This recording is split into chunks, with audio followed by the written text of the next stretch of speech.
ਧੰਨ ਸ਼੍ਰੀ ਗੁਰੂ ਗ੍ਰੰਥ ਸਾਹਿਬ ਮਹਾਰਾਜ ਜੀ ਦੇ ਵਿੱਚ ਦਰਜ ਭਗਤ ਰਵਿਦਾਸ ਜੀ ਦਾ ਇਹ ਸ਼ਬਦ। ਸ਼੍ਰੀ ਰਾਗ ਬੜਾ ਹੀ ਗੰਭੀਰ ਰਾਗ ਹੈ। ਸ਼੍ਰੀ ਰਾਗ ਬੜਾ ਹੀ ਬੈਰਾਗਮਈ ਰਾਗ ਹੈ।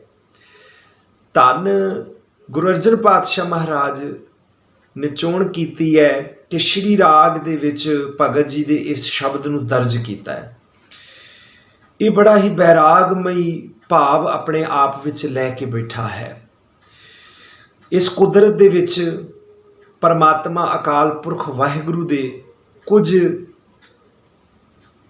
ਐਸੇ ਗੁਣ ਹਨ ਜੋ ਆਪਣੇ ਆਪ ਵਿੱਚ ਬੜੇ ਆਲੌਕਿਕ ਹਨ, ਜੋ ਆਪਣੇ ਆਪ ਦੇ ਵਿੱਚ ਬੜੀਆਂ ਗੁੱਝੀਆਂ ਰਮਜ਼ਾਂ ਰੱਖਦੇ ਹਨ। ਔਰ ਐਸਾ ਸੁਭਾਅ ਪਰਮਾਤਮਾ ਅਕਾਲ ਪੁਰਖ ਵਾਹਿਗੁਰੂ ਦਾ ਕਿ ਵਿਵਚਾਰੀ ਤੋਂ ਵਿਵਚਾਰੀ ਮਨੁੱਖ, ਕਿਤਨਾ ਹੀ ਮਾੜੇ ਤੋਂ ਮਾੜਾ ਮਨੁੱਖ, ਜਦੋਂ ਉਸ ਪਰਮਾਤਮਾ ਦੇ ਗੁਣਾਂ ਦਾ ਉਸ ਨੂੰ ਪਤਾ ਲੱਗਦਾ ਹੈ, ਉਸ ਪਰਮਾਤਮਾ ਦੀਆਂ ਬਰਕਤਾਂ ਦਾ, ਰਹਿਮਤਾਂ ਦਾ ਮਨੁੱਖ ਨੂੰ ਪਤਾ ਲੱਗਦਾ ਹੈ, ਤੇ ਮਨੁੱਖ ਸਹਿਜ ਸੁਭਾਈ ਪਰਮਾਤਮਾ ਵੱਲ, ਉਸ ਅਕਾਲ ਪੁਰਖ ਵਾਹਿਗੁਰੂ ਦੇ ਗੁਣਾਂ ਦੇ ਵਿੱਚ ਜੁੜ ਜਾਂਦਾ ਹੈ। ਅੱਜ ਦੇ ਇਸ ਪਾਕ ਪਵਿੱਤਰ ਸ਼ਬਦ ਦੇ ਵਿੱਚ ਜਿਹੜਾ ਰਹਾਉ ਵਾਲਾ ਬੰਦ ਹੈ, ਰਹਾਉ ਵਾਲੇ ਬੰਦ ਅੰਦਰ ਸਾਰੇ ਸ਼ਬਦ ਦਾ ਸਾਰ ਭਾਵ ਹੋਇਆ ਕਰਦਾ ਹੈ। ਸੈਂਟਰਲ ਆਈਡੀਆ ਆਫ ਸ਼ਬਦ, ਕਨਕਲੂਜਨ, ਉਸ ਸਾਰੇ ਸ਼ਬਦ ਦਾ ਨਿਚੋੜ ਰਹਾਉ ਦਾ ਭਾਵ ਹੁੰਦਾ ਰੁਕਣਾ, ਠਹਿਰਨਾ। ਰਹਾਉ ਵਾਲੇ ਬੰਦ ਦੇ ਵਿੱਚ ਜਿਹੜੀ ਮੂਲ ਭਾਵਨਾ ਵਿਚਾਰ ਰੱਖੀ ਹੁੰਦੀ ਹੈ, ਉਸ ਦੀ ਹੀ ਵਿਆਖਿਆ ਬਾਕੀ ਦੇ ਬੰਦ ਕਰ ਰਹੇ ਹੁੰਦੇ ਹਨ। ਭਾਵੇਂ ਉਹ 3 ਬੰਦ ਨੇ, ਭਾਵੇਂ 4 ਬੰਦ ਨੇ, ਅਸ਼ਟਪਦੀ ਹੈ, 8 ਬੰਦਾਂ ਦਾ ਉਹ ਸ਼ਬਦ ਹੈ। ਪਰ ਜਿਹੜਾ ਰਹਾਉ ਵਾਲਾ ਬੰਦ ਹੈ, ਉਹ ਰਹਾਉ ਵਾਲੇ ਬੰਦ ਦੇ ਅੰਦਰ ਚੌਪਦੇ ਨੇ, ਦੋਪਦੇ ਨੇ, ਅਸ਼ਟਪਦੀਆਂ ਨੇ। ਰਹਾਉ ਵਾਲੇ ਬੰਦ ਦੇ ਅੰਦਰ ਭਾਵ ਹੁੰਦਾ ਹੈ। ਤੇ ਅੱਜ ਦੇ ਇਸ ਪਾਕ ਪਵਿੱਤਰ ਸ਼ਬਦ ਦੇ ਵਿੱਚ ਜਿਹੜਾ ਪਹਿਲਾ ਸ਼ਬਦ ਗੁਰੂ ਗ੍ਰੰਥ ਸਾਹਿਬ ਦੇ ਵਿੱਚ ਭਗਤ ਜੀ ਦਾ ਦਰਜ ਹੈ, ਇੱਕੋ ਇੱਕ ਸ਼ਬਦ, ਇਸ ਦਾ ਬੜਾ ਹੀ ਪਿਆਰਾ ਬੈਰਾਗਮਈ ਰਹਾਉ ਵਾਲੇ ਬੰਦ ਦੇ ਵਿੱਚ ਵਿਚਾਰ ਹੈ ਜੋ ਭਗਤ ਜੀ ਨੇ ਰੱਖੀ ਹੈ। ਉਹ ਇਹ ਹੈ ਕਿ ਪਰਮਾਤਮਾ ਤੇਰਾ ਇੱਕ ਸੁਭਾਅ ਹੈ, ਉਹ ਹੈ ਪਤਤ ਪਾਵਨ। ਪਤਤ ਕਹਿੰਦੇ ਨੇ ਜਿਸ ਤੋਂ ਗੁਨਾਹ ਹੋ ਗਿਆ, ਅਪਰਾਧ ਹੋ ਗਿਆ। ਪਤਤ ਕਹਿੰਦੇ ਜਿਹੜਾ ਭਟਕ ਗਿਆ। ਪਾਵਨ ਕਹਿੰਦੇ ਨੇ ਜਿਹੜਾ ਪਾਕ ਤੇ ਪਵਿੱਤਰ ਹੋ ਗਿਆ, ਉਸ ਚੀਜ਼ ਵਿੱਚੋਂ ਉਭਰ ਗਿਆ, ਜਿਸ ਦੇ ਵਿੱਚ ਕੋਈ ਮਿਲਾਵਟ ਨਹੀਂ ਰਹੀ। ਉਹ ਪਰਮਾਤਮਾ ਦੇ ਵਿੱਚ ਐਸੀ ਬਰਕਤ ਹੈ, ਉਸ ਦੇ ਸੁਭਾਅ ਦਾ ਇਹ ਮੂਲ ਗੁਣ ਹੈ ਕਿ ਉਹ ਪਤਤ ਪਾਵਨ ਹੈ। ਉਹ ਸਿੱਧੇ ਰਸਤੇ ਗਿਆ ਹੋਇਆਂ ਦੀ ਬਾਂਹ ਨਹੀਂ ਫੜਦਾ, ਜਿਹੜੇ ਭਟਕੇ ਹੋਏ ਨੇ ਉਹਨਾਂ ਦੀ ਵੀ ਬਾਂਹ ਫੜ ਲਿਆ ਕਰਦਾ ਹੈ। ਉਹਦਾ ਕਿਤਨਾ ਪਿਆਰਾ ਸੁਭਾਅ ਹੈ ਕਿ ਇਹਦੇ ਵਿੱਚ ਗੁੰਜਾਇਸ਼ ਹੈ ਕਿ ਸੱਜਣ ਠੱਗ ਭਾਈ ਸੱਜਣ ਬਣ ਸਕਦਾ ਹੈ। ਉਸ ਦੇ ਸੁਭਾਅ ਦੇ ਵਿੱਚ ਇਹ ਗੁਣ ਹੈ ਕਿ ਕੋਡਾ ਰਾਕਸ਼ ਭਾਈ ਕੋਡਾ ਬਣ ਸਕਦਾ ਹੈ। ਇੱਥੋਂ ਤੱਕ ਕਿ ਭਾਈ ਗੁਰਦਾਸ ਨੇ ਵਿਚਾਰ ਰੱਖਦੇ ਹੋਏ ਲਿਖਿਆ ਹੈ, ਗੁਰਬਾਣੀ ਦੀ ਵਿਚਾਰ ਨੂੰ ਆਪਣੀ ਉਦਾਹਰਨਾਂ ਦੇ ਰਾਹੀਂ ਸਮਝਾਉਣ ਦਾ ਯਤਨ ਕਰਦੇ ਹਨ। ਤੇ ਇੱਕ ਜਗ੍ਹਾ ਕਹਿੰਦੇ ਹਨ, ਪਰਮਾਤਮਾ ਤੂੰ ਬੜਾ ਬੇਅੰਤ ਹੈ, ਕੱਲਰ ਕਵਲ ਭਗਤ ਪ੍ਰਹਿਲਾਦ, ਘਰ ਹਰਨਾਕਸ਼ ਦੈਂਤ ਦੇ, ਕੱਲਰ ਕਵਲ ਭਗਤ ਪ੍ਰਹਿਲਾਦ। ਕਹਿੰਦੇ ਨੇ ਬੰਜ਼ਰ ਜ਼ਮੀਨ ਤੇ ਕੁਝ ਨਹੀਂ ਹੁੰਦਾ। ਜਿਹੜੀ ਜ਼ਮੀਨ ਕੱਲਰ ਹੁੰਦੀ ਹੈ, ਉਸ ਜ਼ਮੀਨ ਤੇ ਕਦੇ ਕੁਝ ਉਪਜਿਆ ਨਹੀਂ ਕਰਦਾ। ਪਰ ਜੇ ਪਰਮਾਤਮਾ ਕਿਰਪਾ ਕਰੇ ਤੇ ਕੱਲਰ ਜ਼ਮੀਨ ਦੇ ਉੱਤੇ ਵੀ, ਬੰਜਰ ਜ਼ਮੀਨ ਦੇ ਉੱਤੇ ਵੀ ਬਰਕਤ ਰਹਿਮਤ ਹੋ ਸਕਦੀ ਹੈ। ਜਿਵੇਂ ਹਰਨਾਕਸ਼ ਦੇ ਘਰ ਪੁਰਾਤਨ ਗ੍ਰੰਥਾਂ ਵਿੱਚ ਲਿਖਿਆ ਹੈ ਜੋ ਕਿ ਹਰਨਾਕਸ਼ ਦੇ ਘਰ ਪ੍ਰਹਲਾਦ ਦਾ ਜਨਮ ਹੋਇਆ। ਭਗਤ ਆਖਿਆ ਗਿਆ, ਉਸ ਨੂੰ ਦੁਰਾਚਾਰੀ ਆਖਿਆ ਗਿਆ। ਤੇ ਕੱਲਰ ਜ਼ਮੀਨ ਤੇ ਜਿਵੇਂ ਕਮਲ ਦਾ ਫੁੱਲ ਖਿੜ ਗਿਆ ਹੋਵੇ। ਉਹ ਮਾਲਕ ਦਾ ਕਿੱਡਾ ਪਿਆਰਾ ਸੁਭਾਅ ਹੈ ਕਿ ਉਹ ਪਤਤ ਤੇ ਮਾੜੀ ਜ਼ਮੀਨ ਦੇ ਉੱਤੇ ਵੀ ਫੁੱਲ ਖਿੜਾ ਸਕਦਾ ਹੈ। ਉਸ ਦੇ ਅੰਦਰ ਵੀ ਖੁਸ਼ਬੂਈਆਂ ਤੇ ਰੋਸ਼ਨਾਈਆਂ ਫੈਲਾ ਸਕਦਾ ਹੈ। ਇਹ ਮਾਲਕ ਦਾ ਨਿੱਜੀ ਸੁਭਾਅ ਹੈ। ਭਗਤ ਜੀ ਨੇ ਬਚਨ ਰੱਖੇ, ਜੋ ਪੈ ਹਮਨਾ ਪਾਪ ਕਰੰਤਾ, ਆਹੇ ਅਨੰਤਾ ਪਤਤ ਪਾਵਨ ਨਾਮ ਕੈਸੇ ਹੁੰਤਾ। ਤੇਰਾ ਨਾਂ ਪਤਤ ਪਾਵਨ ਕਿਵੇਂ ਪੈਂਦਾ? ਮੈਂ ਜੇ ਪਾਪ ਕਰਦਾ ਹਾਂ, ਮੈਂ ਪਾਪੀ ਹਾਂ, ਪਰ ਮੈਨੂੰ ਪਾਪੀ ਨੂੰ ਤੂੰ ਬਖਸ਼ ਲੈਣ ਵਾਲਾ ਹੈ। ਇਹ ਤੇਰਾ ਬਿਰਦ ਹੈ, ਇਹ ਤੇਰਾ ਮੂਲ ਸੁਭਾਅ ਹੈ, ਇਹ ਤੇਰੀ ਅੰਤਰ ਕਰਨ ਦੀ, ਅੰਤਸ਼ ਕਰਨ ਦੀ ਇੱਕ ਅਸਲ ਤੇਰਾ ਮੁੱਢ ਹੈ।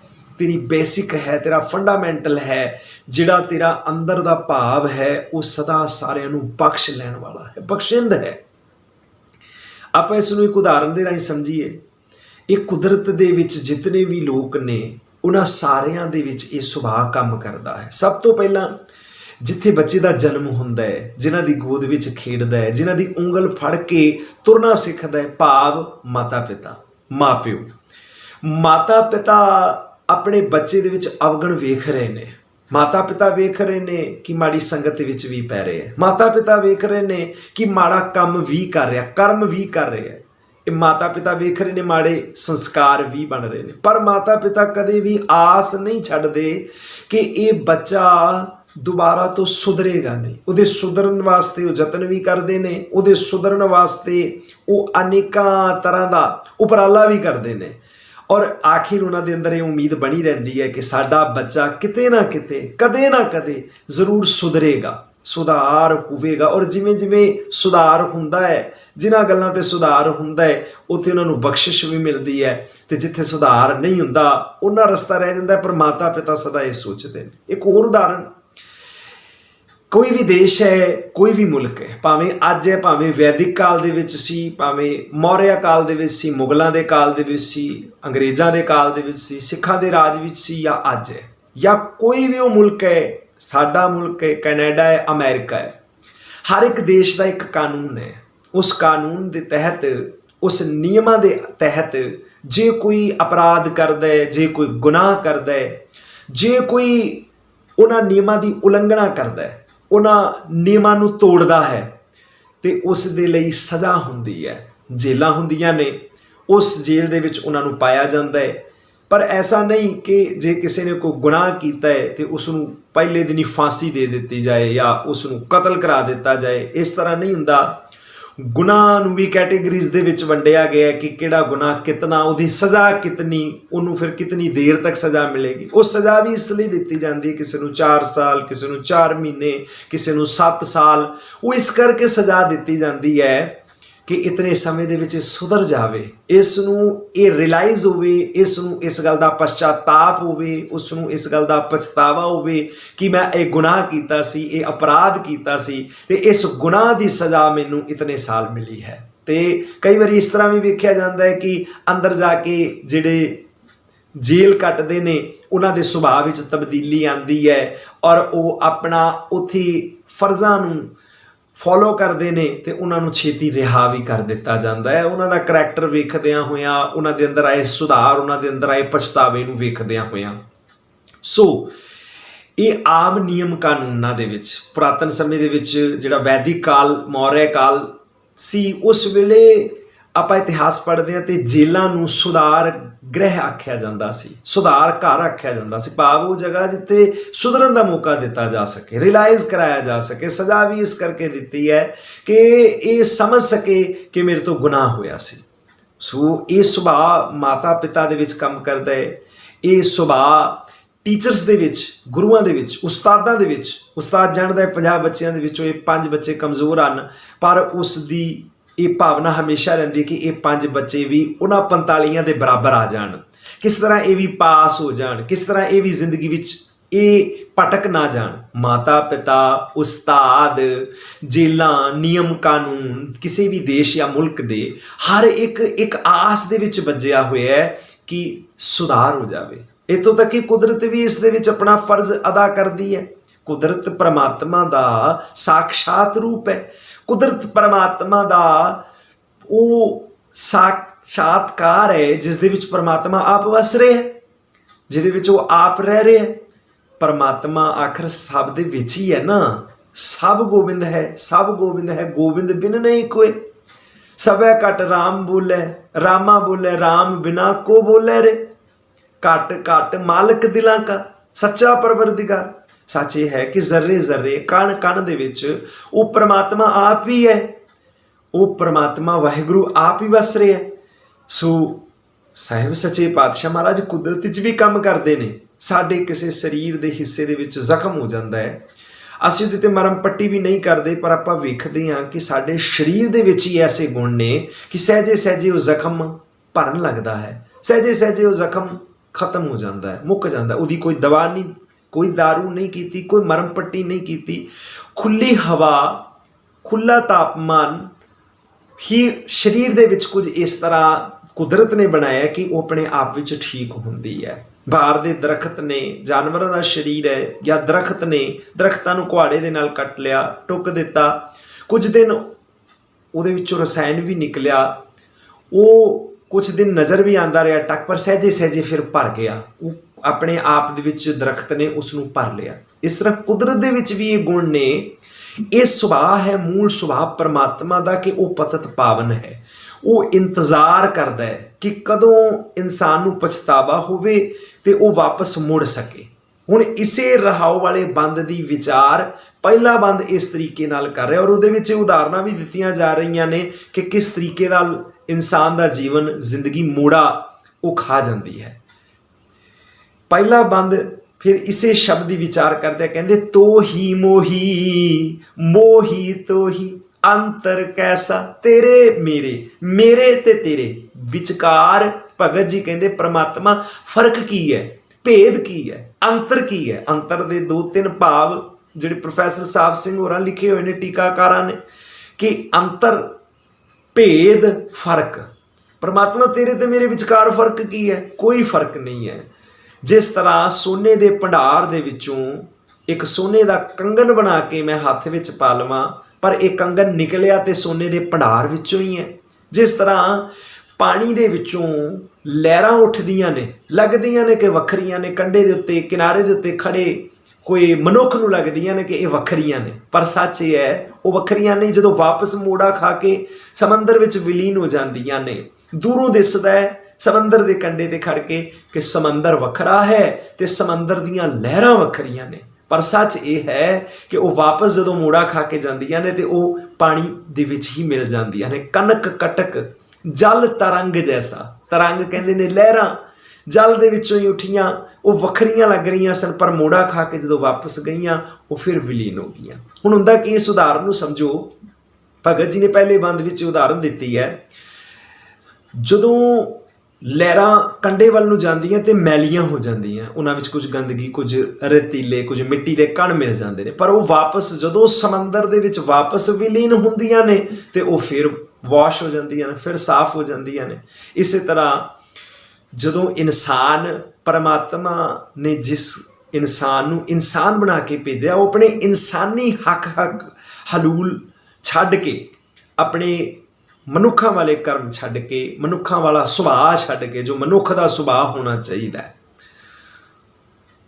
दुर्लभ जन्म, ये बड़ा दुर्लभ जन्म सी, वो मिले, उसनूं छड्ड के ते जदों ये दूसरे कर्म नूं करन लगदा है, जिसनूं करतूत पशु की मानस जात, भी पशुआं वालियां करतूतां कर लगदा है, तो फिर उसनूं सज़ा मिलती है, वो मैला हो जाता है, और उस वेले वो भटकण दे विच हुंदा है। पर परमात्मा बेअंत है, किसी गुरु के उपदेश राही, गुरु के बचनां राही, सिੱਖਿਆ राही वो वापस मोड़ा पाता है, जिसनूं सतगुरु पातशाह महाराज कहते ने बाणी दे विच, मन लोचै बुराइयां गुर शब्दी ए मन हूड़ी है। गुरु के शब्द के राही मन नूं होड़ा दईए, गुरु के शब्द के राही मन नूं मोड़ा दईए।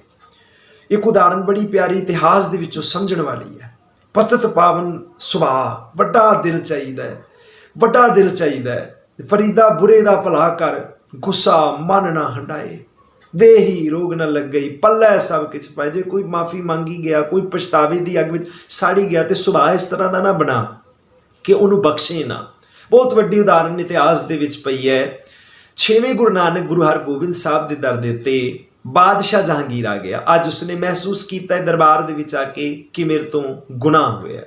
गुनाह भी की होया है कि गुरु अर्जन जो 6वें नानक के पिता भी ने ते गुरु भी ने, उन्होंने तत्ती तवी दे उत्ते बिठाण वाला, उपर सीस ते तत्ता रेता पवाउण वाला, जिस दे पिछे सब तो वड्डा हथ तुझके जहांगीरी विच जहांगीर खुद मानदा है कि मैं इस पाप की दुकान नूं बंद करना चाहता सी। मेरे कन्नां दे विच बड़ी वार आवाज़ां आ रही सन, मैं जानदा सी ते मैं चाहुंदा सी कि ये पाप की दुकान बंद हो जाए, ते गुरु अर्जन नूं तत्ती तवी तक पहुँचाण वाला मैं ही सां। पर साईं मियाँ मीर दे उपदेशां दे राहीं, साईं मियाँ मीर दी सिੱਖਿਆ, साईं मियाँ मीर जी दे प्रेरणा दे राहीं मन तब्दील होया। मोड़ा खादा गुर शब्द ही ये मन होड़ी है। वो वापस मोड़ा खादा ते आ गया 6वें नानक दे दरबार दे विच। हुण गुरु नानक दा सुभाਅ परमेश्वर दा सुभाਅ, क्योंकि गुर परमेश्वर एक हो जान। गुरु ते परमेश्वर विच भेद कोई नहीं। वाहो वाहो बाणी निरंकार है, तिस जेवड़ अवर ना कोई। नारायण निज कला धार, जग मैं परवरियो। सच्चे पातशाह वाहिगुरु धन अकाल पुरख वाहिगुरु का सुभाਅ लैके गुरु प्रगट होया। गुरु बाणी दे विच जिन्ने सिद्धांत ने, जिन्हां दा जिक्र अज दे रहाओ वाले बंद च भगत रविदास कर रहे ने, जिस सुभाਅ नूं बाबा फरीद व्याख्या करते ने, जिस अकाल पुरख वाहिगुरु दे सुभाਅ दी गल हरनाखश दे समय हो रही है, जिस पतत पावन जुगां जुगांतरां तो कहा जा रहा है वह भगत वछल है, वह सुभाਅ गुरु का भी है। जदों बादशाह जहांगीर आ गया, माता गंगा ते धन गुरु हरगोबिंद साहब पातशाह महाराज ने सलाह की, एक पल नहीं लगाया, माफ कर दिता। कितना बख्शिंद है सतगुरु। गुरु सन, पिता सन, जिन्होंने तत्ती तवी ते बिठाया, पर जदों पछतावे दी अग विच सड़े है, उसने महसूस किया, रियलाइज किया है, ते गुरु पातशाह ने पल नहीं लाया, उसनूं माफ कर दिता, क्योंकि बख्शिंद है सतगुरु। सतगुर बंदी छोड़ है, जीवन मुक्त करे ओडीना। गुरमुख मन अपतीज पतीना। पर तेरा मन पतीज जावे, रियलाइज करे, महसूस करे, वो अंतस्करण दे विच, अंतर आत्मा दे विच जल मरे, सड़ मरे, वो बुराई खत्म हो जाए, तो फिर एक नवे इंसान का जन्म होंदा है। ते सतगुरु उस बख्शिंद सतगुरु ने बख्श लिया बादशाह जहांगीर नूं, जिमें वापस मोड़ा खा के आए नूं वापस बख्श लैंदा है।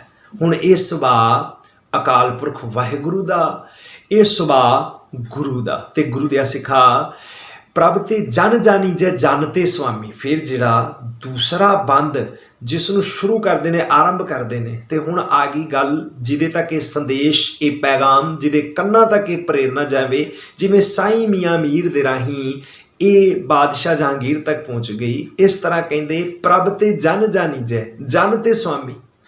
कहते पता लगता कि उस्ताद दा चंडिया होया चेला, चेले दे कामकार तो, उहदे संस्कारां तो, उहदे सुभाਅ तो, उहदे करे जाण वाले कर्म तो पता लग जाता भी ये चंगे उस्ताद दा चंडिया होया। जे माड़ा करे तो तां भी यह कहा जाता भी चंगे उस्तादा दा चंडिया नहीं, जे चंगा करता होवे तां भी। भाव शोभा वडियाई नामना उस्ताद दा हुंदा, टीचर दा हुंदा।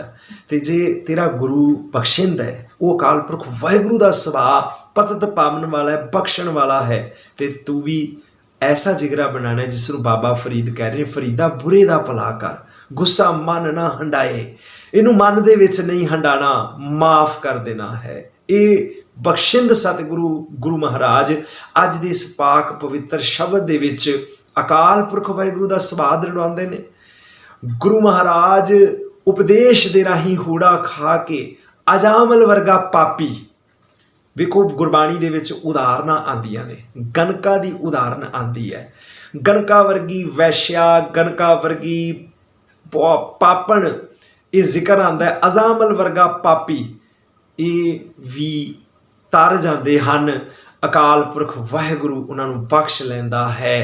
इसे तरीके नाल साहिब सच्चे पातशाह महाराज कहते प्रभ ते जन जानी जै जानते स्वामी। पता लग जाता है तो तेरे विचों वो सुभाਅ, तू भी उस सुभाਅ नूं फॉलो करना है, उसनूं तू भी अपनाना है। प्रभ ते जन जानी जै जानते स्वामी। साहिब बड़ा बेअंत है, मालक परमात्मा बहुत बेअंत है, और इस बेअंत का तो कोई पार नहीं। वो कला ਜਿਹੜੇ रोशनी विच तुरे जा रहे हैं, ਜਿਹੜੇ धर्म की दुनिया विच तुरे जा रहे हैं, ਜਿਹੜੇ सिर्फ सीधे रस्ते तुरे जा रहे हैं, उन्हां दी बांह फड़न वाला नहीं।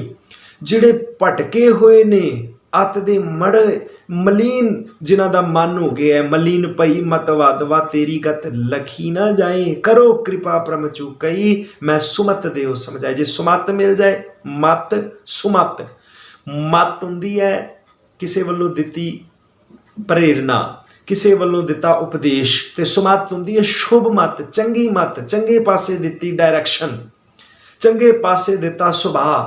सच्चे पातशाह कहंदे मलीन पई इंसान दी मनुख दी मलीन पई मत माधवा, मत माधो अकाल पुरख मैली है, तू कृपा कर, करो कृपा भ्रम चुकई, मैं सुमत देओ समझाए, सुमत दे सुमत मिल जावे तो फिर सुभाव बदल जाता है। सज्जन ठग का जो कोई बूहा खड़काए जाके ते भाई सज्जन बन जाता। इको शब्द सुन के गुरु के एक शब्द की विचार इको मत कबीर सतगुरु सूर में बाया बाण जो एक लागत ही भोए गिर परया, परया करे जे छेक। एक तीर मारिया शब्द के बाण का सिक्ख्या का उपदेश का भी सज्जना जिन्होंने ये पाप कर्म कमारे जाके पुछ उन्होंने कि जदों लेखा जोखा होवेगा, चित्रगुप्त जब लेखा मांगे तब कौन पड़दा तेरा टक है। उदों कौन पड़दा टकेगा और चित्रगुप्त इत्थे ही बैठे ने, ਇੱਥੇ ਹੀ ਲੇਖਾ ਜੋਖਾ ਹੋਵੇਗਾ ਤੇ ਜਦੋਂ ਲੇਖਾ ਜੋਖਾ ਹੋਵੇਗਾ ਉਦੋਂ ਤੇਰਾ ਪਰਦਾ ਕੌਣ ਟਕੇਗਾ, ਤੈਨੂੰ ਤੇਰੀ ਸਜ਼ਾ ਗੁਨਾਹਾਂ ਦੀ ਮਿਲੇਗੀ। ਇਸ ਤੋਂ ਪਹਿਲਾਂ ਤੂੰ ਹੋੜਾ, ਉਸ ਤੋਂ ਪਹਿਲਾਂ ਮੁੜ ਆ, ਉਸ ਤੋਂ ਪਹਿਲਾਂ ਹੀ ਤੂੰ ਆਪਣੇ ਆਪ ਨੂੰ ਮੋੜ ਲੈ। ਗੁਰਸ਼ਬਦੀ ਇਹ ਮਨ ਹੋੜੀ ਹੈ। ਸੱਜਣ ਠੱਗ ਭਾਈ ਸੱਜਣ ਹੋ ਗਿਆ, ਕੋਡਾ ਰਾਕਸ਼ ਆਪਾਂ ਪੜ੍ਹਦੇ ਹਾਂ, ਭਾਈ ਕੋਡਾ ਹੋ ਗਿਆ। ਇੱਥੇ ਵਿਧੀ ਚੰਦ ਚੋਰ ਹੋ ਕੇ चोरी नूं छड्ड के साध हो गया। उपदेश दे विच करामात है। वो पतत पावन मालक परमात्मा, वो पतत पावन उहदा सुभाव आ, गुरु दा सुभाव आ। इस नूं तू भी अपना, प्रभ ते जन जानी जे जन ते स्वामी, शरीर आराधे मोह को विचार दे हो, रविदास समदल समझावे को। आखिर दे विच फिर बेनती करते ने भगत जी, कहते अकाल पुरख वाहिगुरु किरपा कर भी ये मेरा साबत सूरत शरीर है, शरीर आराधे मोह को विचार दे। मैनू कोई ऐसा संत जन मिल जाए, ऐसा कोई भगत जन मिल जाए, कोई आन मिलावे मेरा प्रीतम प्यारा, हाँ तिस पै आप विच आई, जिन्हें मैनू मिलाए। को बनजारो राम को मेरा टांडा लाद्या जाए रे, भगत रविदास जी। कोई बनजारा मिल जाए, कोई व्यापारी मिल जाए जिहड़ा सच दे नाम का व्यापार करता होवे, जिहड़ा इस सच दे रस्ते ते तुरदा होवे। मैनू भी वो सिक्ख्या मिले, उपदेश मिले, मेरा भी मन होड़िया जाए, उधरों मुड़ जावे, माड़ी संगत चों, माड़ी सोच चों, माड़े सुभाव दे विचों, माड़े संस्कारां तो मैं वापस मोड़ा खावां ते अपने जीवन दे विच तब्दीली ले आवां। सो शरीर आराधे मोह को विचार दे हो, रविदास समदल समझावे। ये सूझ रविदास नूं भी बख्श परमात्मा, ओ सोजी परमात्मा मैनू भी बख्श। सो गुरमुख प्यारिओ, ये पहला शब्द सी जिसका मूल भाव उसके पतत पावन सुभाव का, गुरु के पतत पावन सुभाव का। तो कला निरभव नूं सिमरी नहीं जाना, निर्वैर नूं सिमरी नहीं जाना, उहदे पतत पावन सुभाव नूं सिमरी नहीं जाना। उस पतत पावन वर्गे सुभाव नूं अख्तियार भी करना है जी। उस दे वर्गे गुणां नूं अंदर अख्तियार करना है। जदों गुणा करके तेरी गुणा दे नाल सांझ होवेगी, तेरा गुण उस परमात्मा वाले गुण वर्गा हो जाएगा, तो तेरा गुणा करके उस गुणकारी परमात्मा दे नाल मिलाप हो जाएगा, मेल हो जाएगा। सो गुरमुख प्यारिओ, जीवन दे विच सिद्धांत अपनाइए। साहिब सच्चे पातशाह महाराज कृपा करन। इतनियां विचारां करदे खिमा दा जाचक हाँ लड़ीवार इसे शब्द की विचार भगत रविदास जी दी जितने शब्द गुरु ग्रंथ साहब विच दर्जन, उन्हां दी विचार आपां लड़ीवार दिन प्रतिदिन करते जावांगे। सो इतनियां बेनतियां करदे खिमा दा जाचक हाँ गुरफतेह दे नाल सांझ पाओ। आखो जी वाहिगुरू जी का खालसा, वाहिगुरू जी की फतेह।